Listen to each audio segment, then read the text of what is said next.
This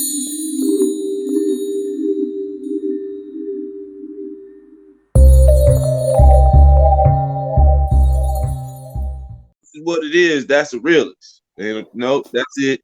This is what it is. I'm not doing nothing outside of that. I don't care about your little extravagant miracle and open your mind. No, they're realists. That's what it is. We're not doing no more than that. This is where I'm at. If you try to do something crazy that in my mind, that's your imagination, I'm done. Yeah, so that's not, yeah, I get that. That's a realist. I could agree with that. But agnostics is more like, hey, I don't believe, I mean, I don't know for sure if God exists, but if you can prove it to me, then I'll believe it. So that's an agnostic. They looking for proof. And until they have proof, they won't attain. They not Yeah, full in. they won't. So they They don't won't. have no faith. They don't have no faith at all. They don't have faith. They don't have faith. They won't attest to there being a God unless it's proven. Atheists just don't believe it. Like, So do agnostics believe in evolution? Yeah, I would say an agnostic probably believe in it because evolution is observed. Well, the theory of evolution. Yeah, because that's all evolution is. It's still a theory. Yeah, it's still a theory. You can't test anything to prove that evolution is a fact. Right. It's like a scientific fact. Like, it just looks like it. What do you mean it looks like it? With science, you look at our bodies and we've evolved over the last 7,000 years. You think our bodies are still like our bodies were before the flood or even after the flood? No way. That's not the theory of evolution, though. What you mean? Evolution is evolving. So that definition does not apply to what you're referring to. The theory of evolution starts way back, billions of years ago, once the Earth was once it hit its Goldilocks phase, and the first bacteria began to, or single cell organisms. Right. The single cell organisms started to mutate and become something bigger than it is, and it became a fish. The first salamander, right? That's the beginning of it. But all through history, we've still evolved from that. That's what evolution is, right? It's still going on today. That's what evolution is, but that's not the theory of evolution. Not the beginning of it, though. Right? No. Right. When you get to the beginning of it, that's where you get stuck because that's where God is creating us. Yeah, I mean, but they're not saying that it's getting stuck. They're mixing science and the theory of evolution. Science tells us that the Big Bang caused physical matter to come into existence, right? Right. So physical matter and a living organism are two different things. Living organisms is where the evolution comes in the process, because it said that over time, material, physical matter evolved into a single cell, like Will said, and then that single cell evolved into a fish or whatever, and blah blah blah, and so on and so forth. A plant, right? But like I said, at the beginning of that, even if it's the big boom, it had a big boom just came out of nowhere. That's where it still starts with God. Like, right, exactly. That's why I feel like I was. You go get stuck at the beginning. Something like where did it come from? Where did the Big Bang come from? It just appeared out of nowhere and shit. So physicists have answered that question. Yeah. Or they have attempted to answer that question. Let me say it like that. Neil Tyson DeGrasse, he attempted to answer that question with quantum physics, right? I was gonna let you get it out. Because quantum physics allows matter to exist, or matter, space and time. First and foremost, we got to start there, because nothing starts without space and time. But quantum physics allows space and time to basically appear out of nothing.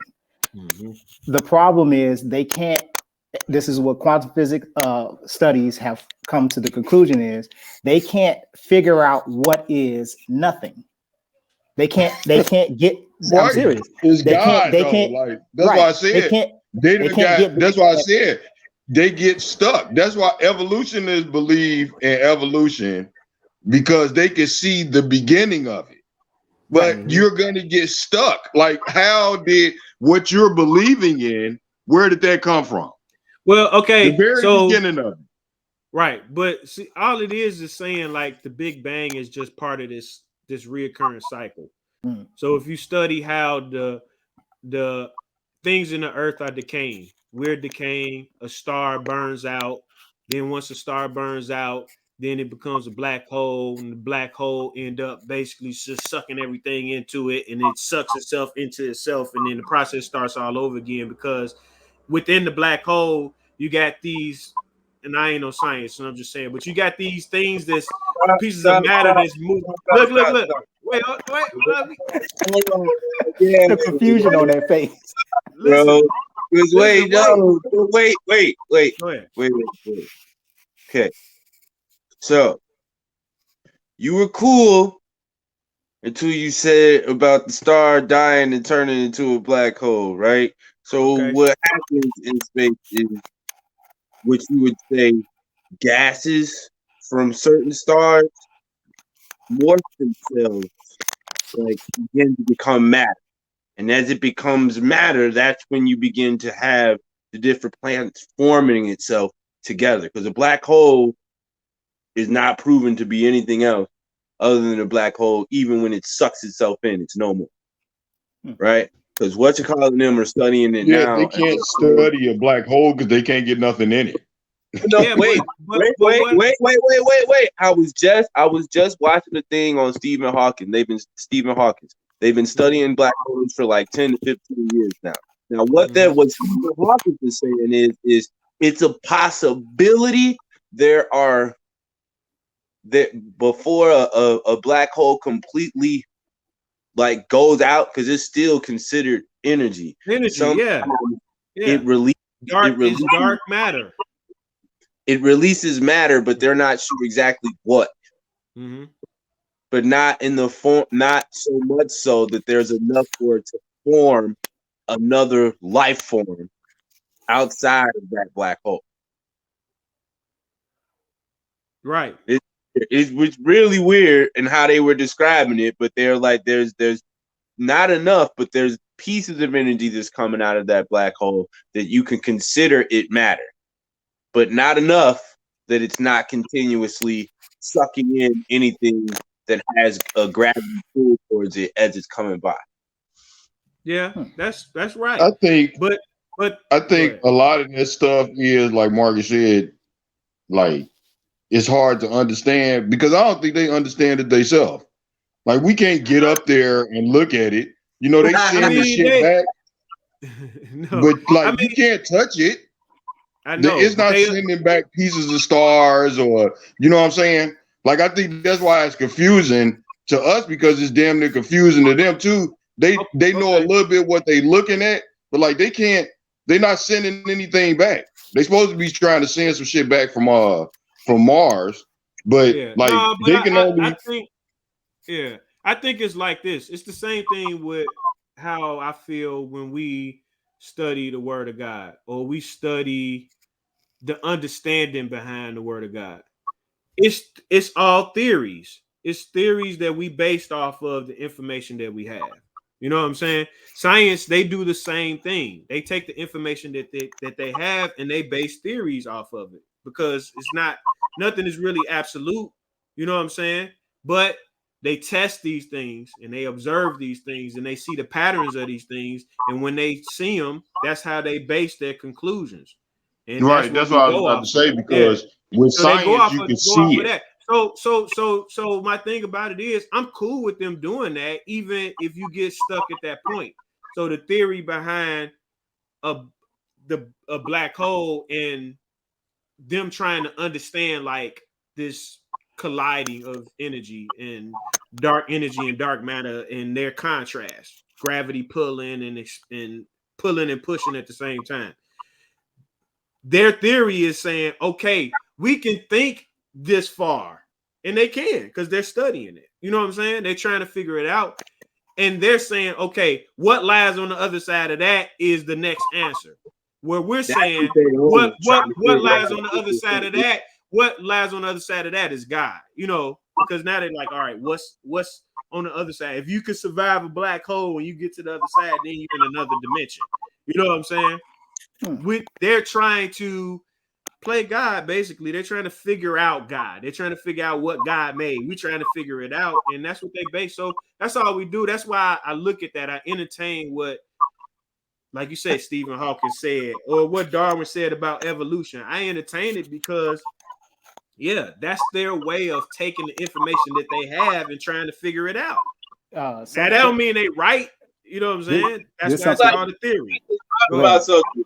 Hey, look, I just thought about something. I'm like, okay, so if we just gonna make it like in layman's terms, right? Would you consider black holes God's way of like suckerfish in a fish tank?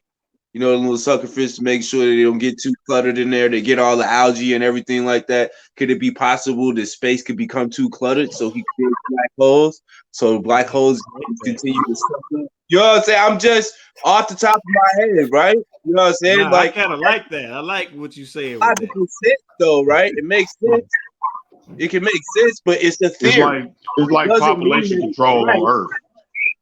Huh? It's like population control on Earth. Okay. I guess say that. What's population control? I want to hear this. What you mean? The things that conspiracy theorists say the government is doing to us. Yeah, the only the 1% know about that. Why you think it's the government and not God? Right. That's what I'm saying. The only 1% you know know what I'm saying? That, so it's population control, though. There is population control going on with all the people that die. You know what I'm saying? That have died over. You know, like I said, you look at Adam. Them they lived 900 years. What if man could live forever? Think of all the people in BC that lived in the world, and then all the people that live now.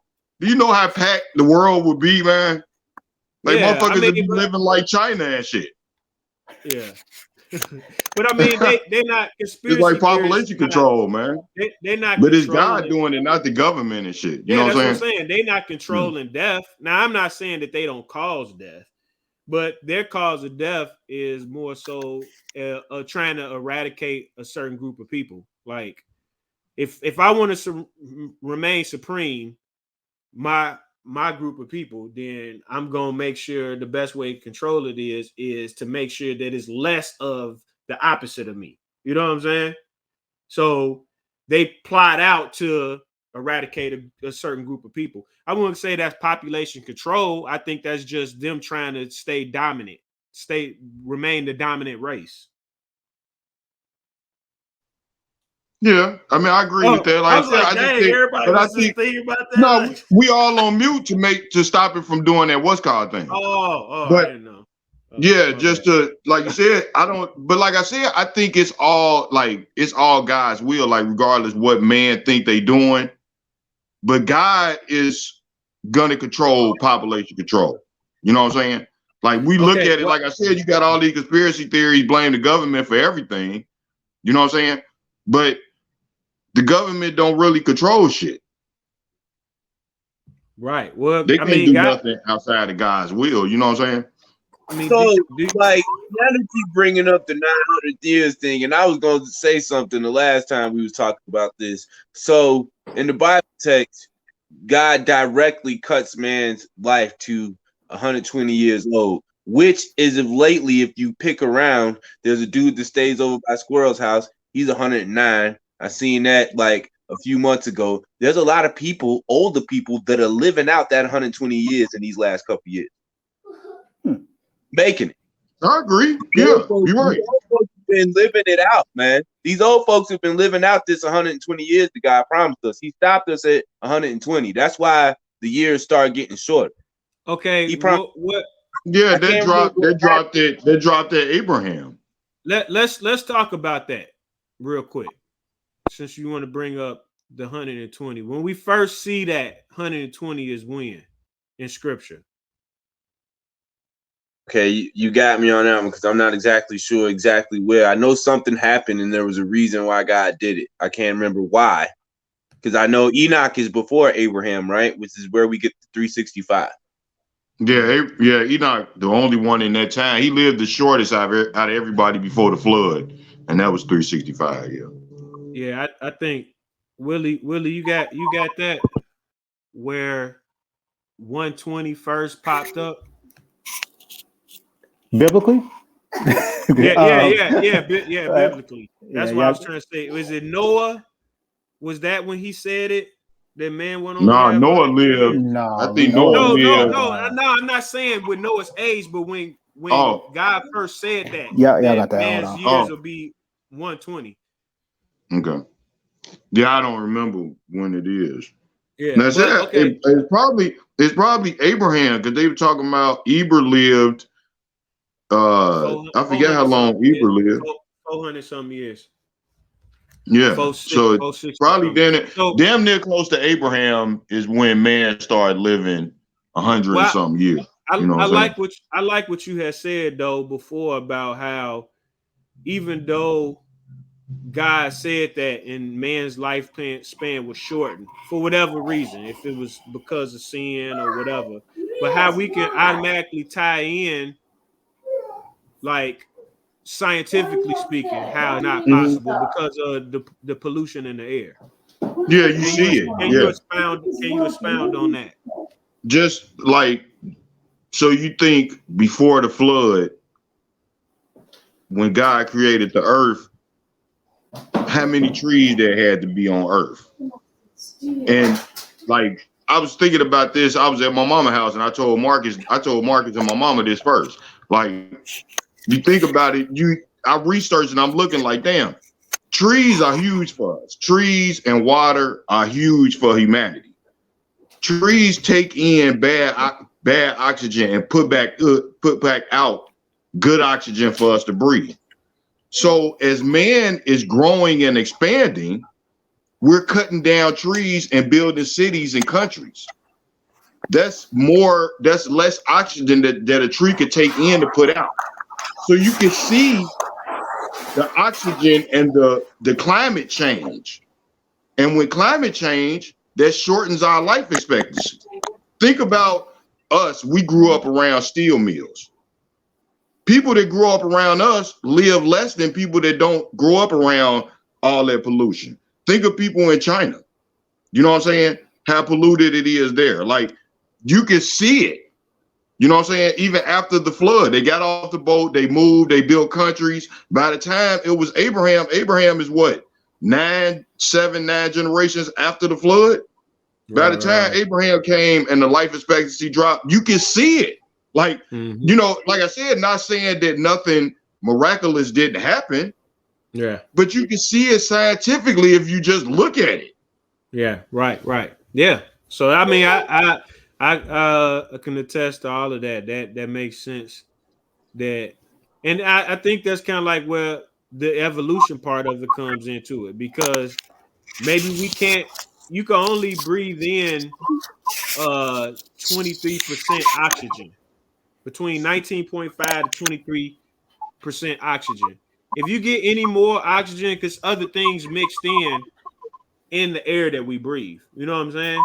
If you get any more higher than that, 25, 20, 26, 30%, that's oxygen enriched. It's too much and your body can't survive.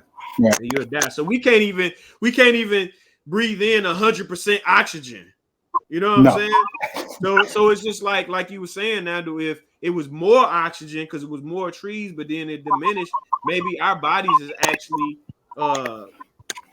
evolved to not even being able to handle that amount of oxygen. You know what I'm saying? Yeah, it had to. It had to evolve. Yeah. Or do we want to say devolve? That's a better word. That's crazy. Better word. Because I was gonna Yeah, say it that is. word in the That's talk perfect. before. Yeah.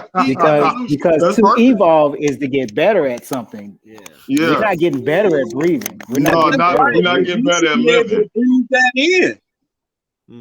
And like I said, we're doing it to ourselves, especially in our generation. You think about BC and when Christ walked the earth, you know, they still was, you know, spreading across the earth and building countries and towns. But now we got cars. It take steel to make cars, steel mills. It's so much pollution in the air now than has ever been on the world that you could think of. Yeah. You know what I'm saying? You can see it. Like, we killing the hell out of ourselves. Okay, so I wanted to keep going with this devolve thing Mark just threw out there, right? So if we're devolving physically, our physical bodies, because I wouldn't say consciously we're not. I mean, that's the whole point, is to elevate your consciousness, to know more, you know, to understand who you are. You know, God has placed everything, he's hidden his word in us. We're trying to discover that, you know, so that part of us is evolving. But physically, our physical selves is devolving. We're decaying, we're regressing.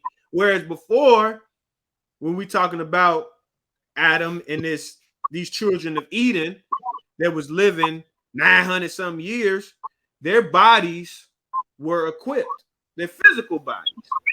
So should we be trying to get our physical bodies back to where Adam and them was at? Or is this where these revelations about the glorified body comes into play? Our bodies, did they have glorified bodies? I guess that's my question. Did they have glorified bodies, and have we started devolving from glorified bodies? And will, with the intent of evolving back to that central place, how God created the perfect man. Thoughts on that? Anybody? Man. That's a lot, because like you can say yes and you can say no, because yes, we work hard for our spirits to be stronger than our flesh, right? But then naturally, according to what you're saying, with the way that we live, we inadvertently take away our ability to live out the years that God promised us due to the way that we live, our actions, how we deal with our actions, etc. All that type of stuff. Like you can survive, right? Because life is created for you to die, right? So you always, in so many forms, being prepared to move in the spirit, right? Whether that's in your life right now or transitioning on when it's time for you to go. But to be able to, like you said, what would you say, undevolve yourself? Like you said, we have to turn back times, like no nothing no more for like what now? 10 years? Car driving, no smoking, no trucks, no warehouse factories, no mass production. It's going to take longer than 10 years. I'm just saying. It's gonna take. Right. No, I understand what you're saying. I think what I understand what you're saying, but I think we too far gone. I think we at the point now where there's no turning back. Like, I don't give a fuck how many trees. I mean, you could go out and plant as many trees as you want. You can do all that. I think we at the point now where we're gonna devolve until this shit is over. Wait. I got a question. Burnt. I got a question. Is it is it because we're too far gone spiritually or physically? Like, are we physically incapable of evolving physically, or is this all a spiritual thing? That's my question. Because we know. Wait. Before you answer, we know that physically speaking, we are physically doing harm to ourselves by how we eat, what we put in the air, stuff like that. If we were to go back to that, because that's physically possible that we learn how to take care of the earth and take care of our bodies physically. Do we? Well, let me just hold that thought. Let me get this all the way out. Let's say that we can figure it out, how to take care of our physical body, not our inner selves, not a spiritual self. Let's separate the two real quick. what I'm saying, reason why I'm saying that, even if we could figure out how to take care of ourselves, healthy, eat healthy, do everything organically, and give back to the earth and all of this stuff, and we do away, we devolve. Dang, that word, man, I messed this word up before. What? Look why you got that message. If we evolve, I can't never say that word how I want to say. As far as technology, if we devolve, but that's not how I want to say it. I want to say Technical? No. Technological? Okay, Google. Turn down. There's more to technologically. Okay. Say it. Technologically. Okay, see, I have a hard time saying that word. That's fine. I have a hard time. Word, man. I don't think that's how you say it. Look, technologically. so we'll butcher it. Look, I said something up. I didn't want to be the only one butchering words around here. But it still didn't sound right, man. That's how you made that shit up, man. Technology. Yeah. See. Technologically. But that's how you know it ain't a word, because you said I'm not 100% sure that's a whole word. Okay. Anyway, the point. It don't feel right. All right. The point that I'm making: if we regress back to the originality of our bodies and the earth, nature, and all that, let's say that's possible. Are we still at risk of failing to achieve that glorified state that Adam and them had because of where we at spiritually? That's my question. My question is, is it all spiritual? I understand what you're saying. Or is it all spiritual? So what you're saying is our bodies like decaying all because of sin? Yeah. No, so yeah, I understand what you're saying. So you're saying like everybody get on some tired Babel shit and be like, you know what? We finna stop driving. We finna stop smoking. We finna stop doing everything. We finna focus on our spiritual and let the earth get back to where it's supposed to be. No, I didn't even say spiritual. I said just physical. What if you just did everything? No, I know. Physically? I know, but it'll coincide though. If we focus on our spiritual, if we focus on our spiritual and don't worry about the physical, being lazy, wanting to drive, giving in to our carnal desires, which fucks up our physical in front of us, right? Then we worry about the spiritual, get our spiritual together, and don't worry about this. Let this get back to how it was before Adam. Do you think it goes together though? Do you think Adam lost that immediately when he had to start working? Yes. Like, no, okay, yes, but you understand fully the question I'm saying is okay. So, go ahead. Just looking at the text, with the way Oh no, go ahead. Yeah, it's just the way the actions take place in Genesis when he eats of the tree of life, right? It takes him into another existence. It doesn't just remove him from the garden. It takes him into another thing, because remember, the garden is touching earth. I mean, not touching earth, but it's touching heaven. So it is some understanding, and I don't want to be certain on this because I haven't fully studied it and fully understood it. But it's to say that heaven was on earth, and the only way for you to connect to heaven was in the garden. So when he was removed from the garden, he was removed out of that connection, and out of that environment. So Eden is its own environment, earth is its own environment, and heaven is its own environment. So you have these three that are colliding, and when Adam eats of the fruit of the tree of life, he moves from one state of being, because like we just got finished saying, that he was in this glorified body, which is to indicate that glorified body cannot exist outside of Eden.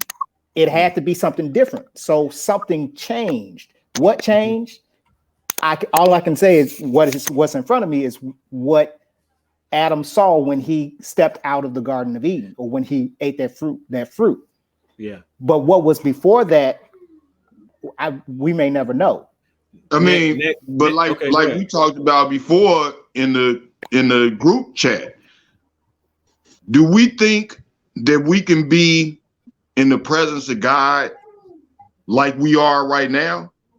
No. But Adam, I want to say, go ahead. I'm sorry. Was you know what I'm saying? But Adam was like Willie said, Adam probably wasn't, not saying like he wasn't created a human, but he wasn't created like us. Right. No. You think of all the generations that done went down and all the years he lived. He was in the presence of God though. But me myself, I doubt very seriously. Like I'm like sold on this. I don't like I said, we don't know, but I'm pretty much, we can't be in God's presence like this. Hold on a second. I just thought of something. Hold on. Go ahead. I hear you. But here's something like we are right now. You know what I'm saying? Here's something tripped out. And I'm not talking about like God, he's omnipresent and he everywhere. I'm talking about God's full presence. Like Adam was walking around with him. I don't think our physical can be in that presence like that. So check this out. I just got finished studying this, and it is making some sense now. Okay. When we first see in the creation story, when we first see God, there's the biblical writers don't give us an embodiment of him. And when I say an embodiment, like you don't see him with a finger, you don't see him touching anything, you just see him talking. So that's probably the only physical embodiment that we're gonna get. When we see God again. Wait, hold on, because at the end of it, you do see him, the embodiment of it, because when they ate the fruit, when they hid, remember it, everywhere you're gonna read, it says they heard him coming. Right. Okay. So wait. You can't hear a spirit coming. Right. What else do it say? Go ahead. Don't Willie. just say her, but let Willie go. Yeah, no. You're right, Nando. But I haven't. But see, I told y'all this before. We're reading it too fast, right? Go ahead. In the creation, the first 6 days, the next time we see God in some type of embodiment is him resting on the 7th day. Okay, that's our interpretation, whatever it is that he rested. Okay, that's what he said. That's what he did. So the next moment that we see with Adam and Eve is now, because we see God give Adam his instructions. Don't eat from the tree in the middle of the garden, right? Right. The next time we hear about God, and I'm just reading this taking each step, God is walking in the garden. They heard him coming. This is after they ate the fruit. So they were already, you see it now too. They were already removed from Eden. So God had to envelop himself in flesh. That's good. In order to present himself to Adam, because before that, Adam could deal with God. Adam could see him. That's so good. He wouldn't have recognized him, yo. Right? Because for Adam, in that glorified body, Adam could deal with God.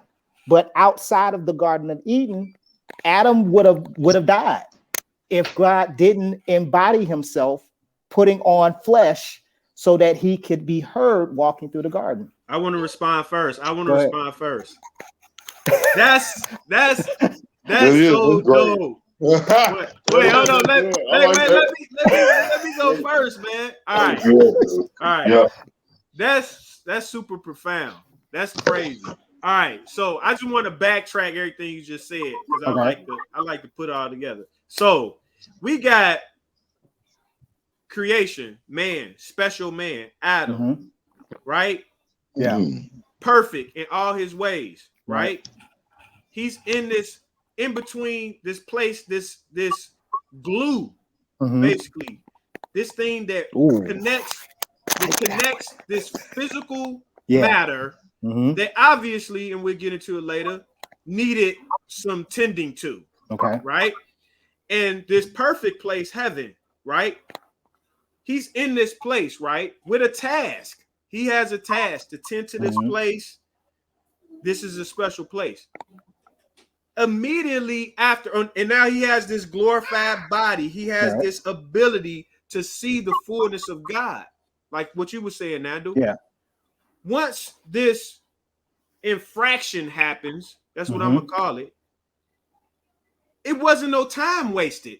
This attests to the reason why God was even looking for him, because now God is out of the inhabitant that was designed for him to dwell in. And now I have to go and get you. Yeah. Because you can no longer be in this place. Right. You can't be in this place anymore. That's why you were naked. It's called it you had a covering. Yeah. That covering was removed. You can't survive. Exactly. It automatically puts you by default into this place. Right. And now you're hiding. And now we see, and one thing that you said about the embodiment part of and him walking, but it also said you heard the voice. Yeah. And I think that's significant too, because your voice don't walk, your feet do. Come on. I just want to see some thoughts on that real quick. That's a big God. The voice of the Lord walking in the cool of the day. Yeah. You know, but again, I just want to go back to the light. That's powerful. That I mean, they can't be there. So that was good. That was good. Like you said, happened. we never thought about that though. Yeah, it was an automatic thing. It was an automatic thing. We just reading it so fast, and I'll say it over and over again. The reason, and you know why the reason we read the Bible so fast, it's because of Sunday school. When we was little kids, you know, we just want to get the verse over with. All right, I got my verse. I'm gonna say my piece, and then I'm gonna sit down. But as Christians, as followers, as those that want to learn more and more about God, you got to slow down and really see what God is showing you, because there's more to the Bible than just what you see right in front of you. You got there's so many levels and tiers to every little bitty thing, and every word pertains to something of importance. Nothing is there on accident. Nothing. Everything is purpose filled. Everything.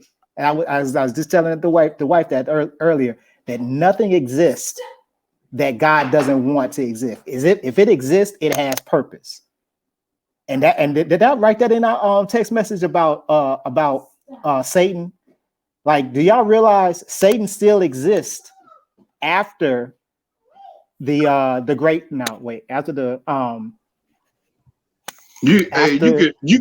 go on and on. After he fell from heaven, after the garden, after he accepted Jesus, he gonna still exist after Armageddon. Like, you know what I'm saying? You go on and on. After the 1,000-year millennium reign, right.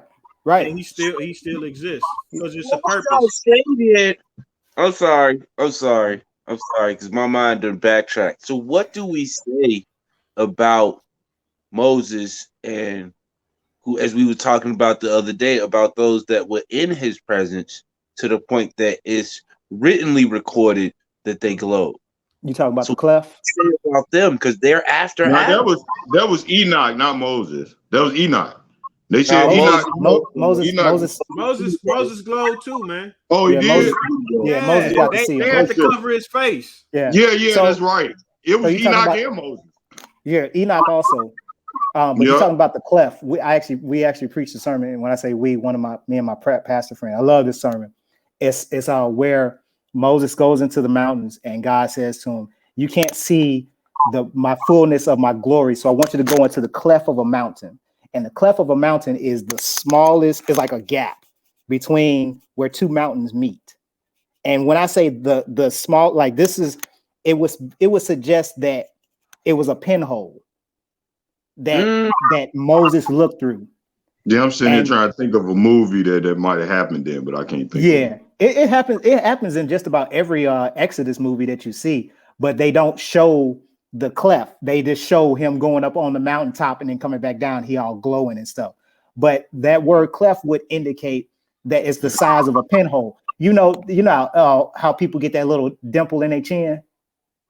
That's what it was referring to, the cleft of a chin. So that same size that's in your chin, that little bitty, that round of a hole was what Moses was able to glimpse through to see not God. Don't get it twisted. Don't read that scripture too fast. Just the back of it, though. That was Like the train of his glory is what yeah, Moses right. actually saw. He didn't even He see didn't none see of it, God. though. He saw Yep. the train of his glory. Like, bruh, he saw his back. He saw the back of his back. And he was glowing though, just off of that. Like he was glowing. Yeah. He didn't even see God. He just saw the back of his back. Like, dude. Right. So I just like my mindset is like, okay, so how did they get back to that place? Because that's gotta be the position that Adam was in. Because like nobody's there to say that Adam didn't glow. Like none of us How did who get back? None of us are to say that Adam didn't glow, right? Okay. Yeah, nobody was. What Marcus is saying, nobody was there to write Adam's story. Right, you're absolutely right. Like, so we can't say that Adam didn't have the same glow as Moses and Enoch. No. So I'm wondering, what is it that Moses and Enoch figured out that between the gap between Adam and them, what they refigured out to be able to get in his presence like that again? Okay, wait. Okay, well, all right. So are we attesting to Adam losing his glow? Are we equating this glow with this glorified state when we're talking about Enoch, we're talking about Moses, or we're talking about anybody that went into the heavens? John, Ezekiel, Isaiah. I mean, Daniel? Peter Shadow used to heal people. So yeah. But what I'm saying, my question is are we saying that these prophets that came after Adam achieved what Adam was, and that Adam had lost it?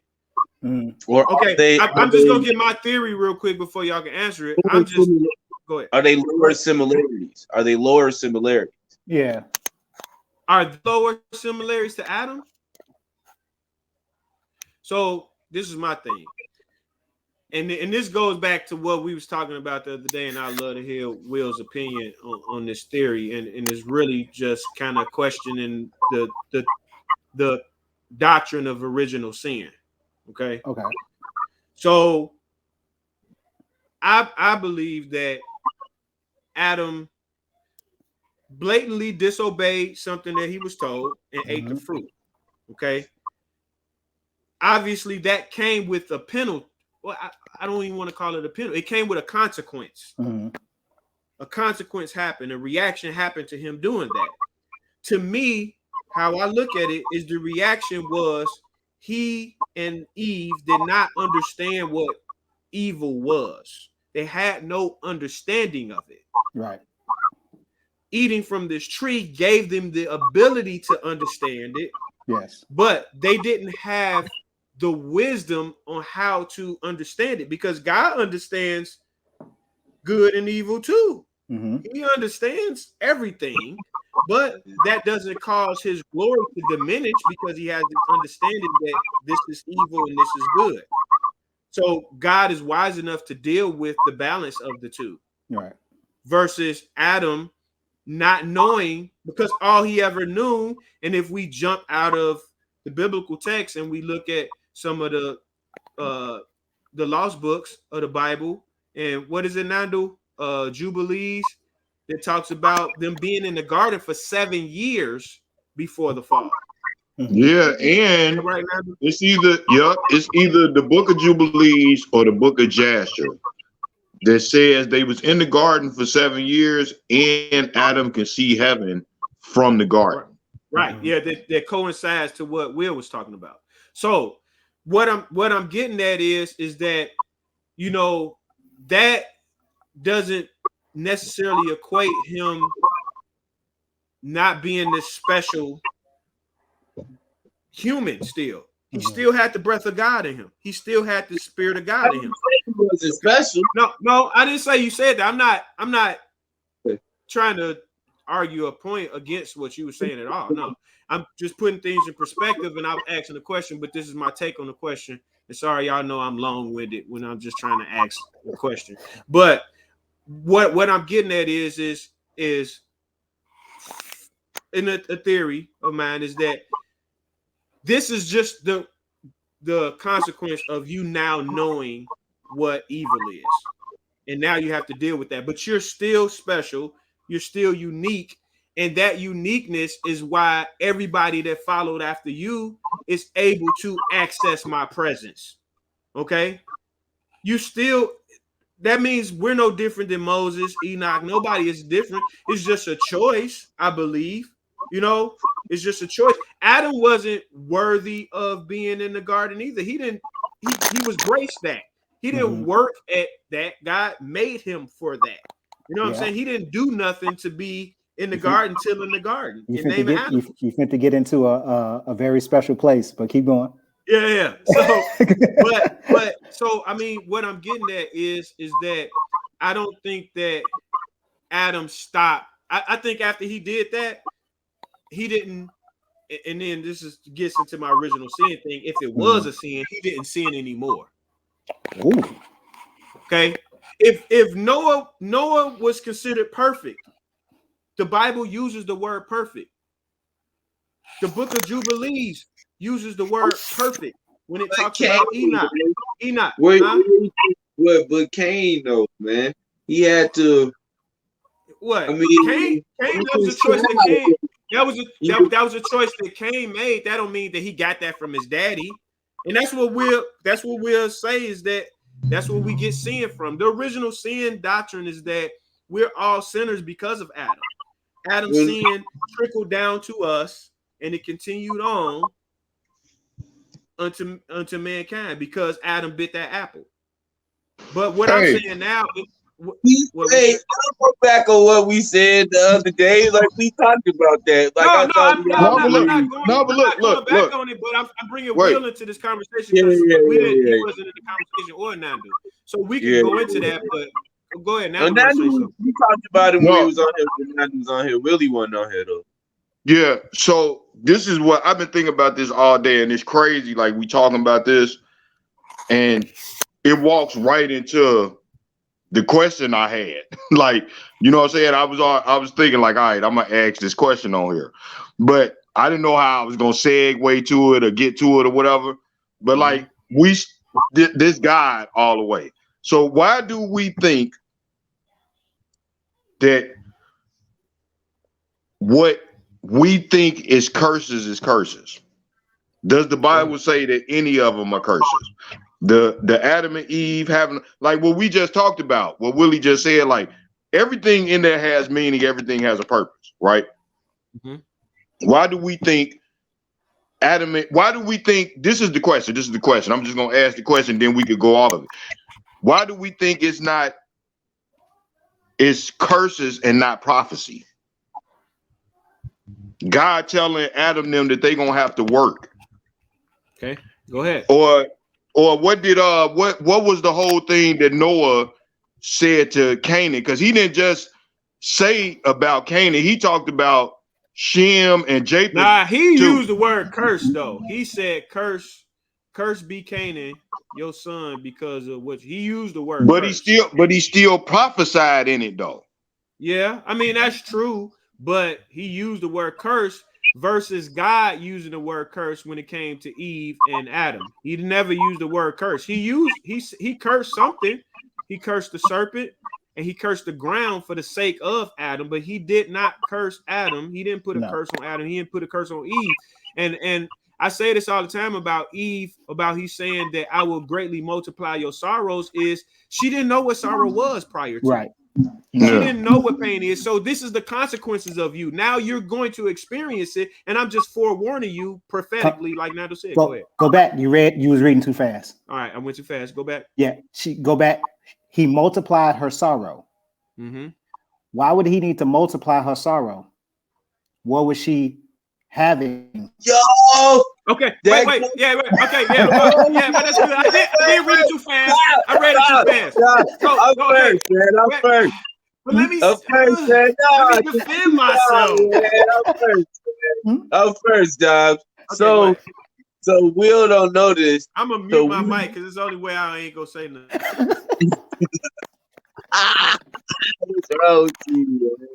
This dude, stop it, man. Stop acting like somebody is bullying you off the mic, man. No, so me and Darnell are talking about this, and Nando too. And we talking about Eve and her foresight. Okay. Because we was asking, because I got into that place where I got to a place where I was like, why? What was it that she thought she needed to know? Like, obviously tempting her with the ability to be a god, right? To be all-knowing. But what is it that you feel like you need to know outside of where you are? Okay. And so we were talking about how possibly, from a man's point of view, Adam wasn't really giving her the emotional understanding of don't do that. I really think he kept telling her, yo, God said don't do that. Stop talking to me about that. Stop asking me about that. We can eat everything in here. Why you keep bugging me about that tree? She had a curiosity going on. Yeah. You see what I'm saying? Like that may have led to, like we were talking about, possible other people outside the garden. Maybe she's trying to figure out how to get out. You know what I'm saying? I wouldn't go that far with it. But it could have been anything. Right. I'm about to tell you what it is. All she knew was what was in front of her. If somebody come to you, it's just like us, right? We do all this, like we talked about this last time. We've been doing this for 5 years, man. We search, we study, we research, we go over the same thing over and over and over again because we're curious. We want to know. We know it's more to life than what's in front of us. If he went to her and told her, like, hey, look, Adam and God only giving you so much. Man, it's a whole world out here. Like y'all in this little place.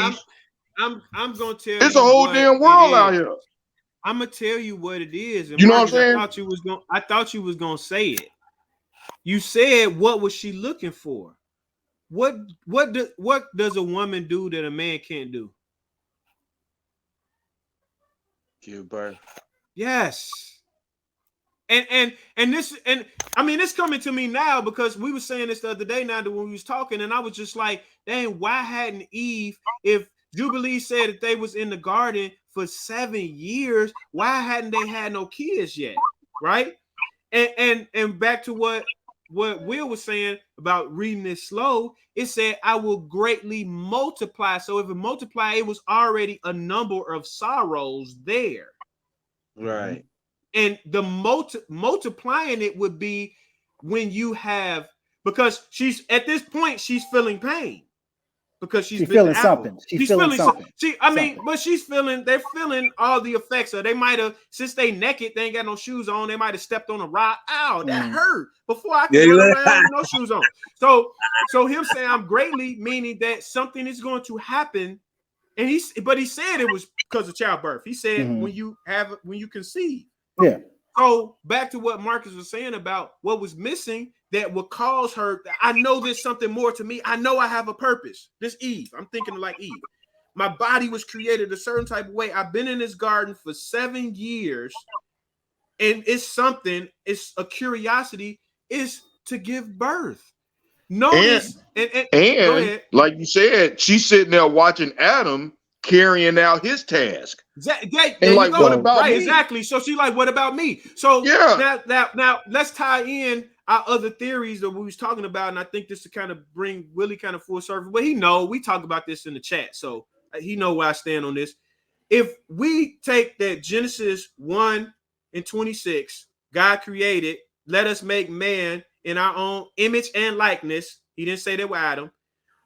Male and female, let's create them. Real time, they were created together. Okay, that's a different account than when he made Adam. So that means that there were humanoid beings running around here that did not have the breath of God in it, didn't have this specialness in it. You see what I'm saying?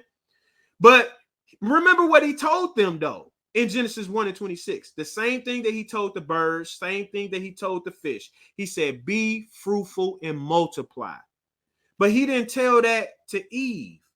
So all of that stuff, I feel like is all synonymous to one another, that the rest of female, they were fulfilling their purpose. They were being fruitful and multiplying in the earth. But this special group of people, their time hadn't come yet. You see what I'm saying? It hadn't come yet. And Eve is at this point like, hey, I feel like Eve read Genesis too fast, Will. She was reading too fast. You know what I'm saying? Because God's like, oh, I created you. You're a helpmate. You have a purpose. Adam is walking his purpose. And now you let this, you let something else come in and poke at that curiosity to make you do something that you was not ready for. Because now that you wasn't ready for that, now that you know good and evil just like me, but I have the wisdom to balance them the two, boom, shame entered them. You know what I'm saying? They immediately have this effect that they can't be in this atmosphere anymore, right? Because they wasn't wise enough to deal with it. So to that, what's transpiring? This textual, this biblical text, because it's simple, but there's a complexity to it. God says something very, very fascinating to the woman. I was trying to look it up right quick, but I know it's in there. He says to her, "And ye shall have a desire to your husband." Okay, God is very specific because he is saying a desire to your husband, not his role, but to your husband. In other words, you be submissive to him. Okay, so Nando, you're correct. She is looking at something and she's trying to understand what is her purpose, what is her role.